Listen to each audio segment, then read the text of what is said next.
Kahapon, pinagnilayan natin ang salitang Christmas. Isang letter kada araw. At yung letter C stands for Conversion. Conversion. Hindi comforter. Dahil malamig. Conversion. Yung araw na ito, letter H. And H is being able to see that there is light despite all the darkness. Meron po isang kwento tungkol sa isang binata na nagpapakitang bilas, nagyayabang sa kanyang nililigawan. Sabi ko sa babaeng kanyang nililigawan, dun sa dalagita, alam mo ba na kami galing sa lahi ng mga guwapo?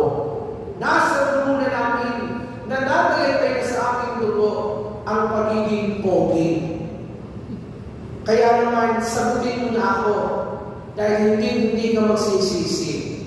Sabi ng binata, hindi man kita mabigyan ng magandang buhay, magandang lahi, kaya ko sa iyo ibigay. Ay, pagkakayabang. Yung dalagit ay tininarin ng binatilyo. Mula ulong hanggang pa, tagsak lamang ng dalagita doon sa Maniligaw niya, pambihira, bakit hanggang dulo lamang at hindi umabot sa mukha ang pagiging pogi, ang pagiging gwapo? Mga minamahal ng mga kapatid, ano ba ang dugong nananalaytay sa atin? Ano ba ang lahing pinagmulan natin? Tayo pong mga Pilipino, may mga paglalagawan tayo ng mga lahi, ng mga katugo na ating kinabibilangan. Minsan, inilalarawan po natin ito sa mga kakayahan. Ang lahi namin, matatapang. Ang lahi namin, magagaling, sumayaw, magagaling umawit. Ang lahi namin, matatalino.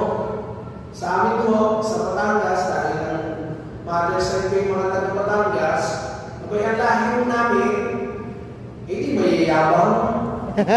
Maubos na ang yaman, wag lang ang Yabang. Ganun po talaga. May mga naglalarawan naman ng mga sakit na dinadala nila. Ang lahi namin may diabetes. Lahi namin matataas ang cholesterol. Ang lahi namin matataas ang uric acid. At meron namang iba, inilalarawan ang lahing pinagmulan sa pisikal na kabangihan. Ang lahi namin matatangkad. Ang lahi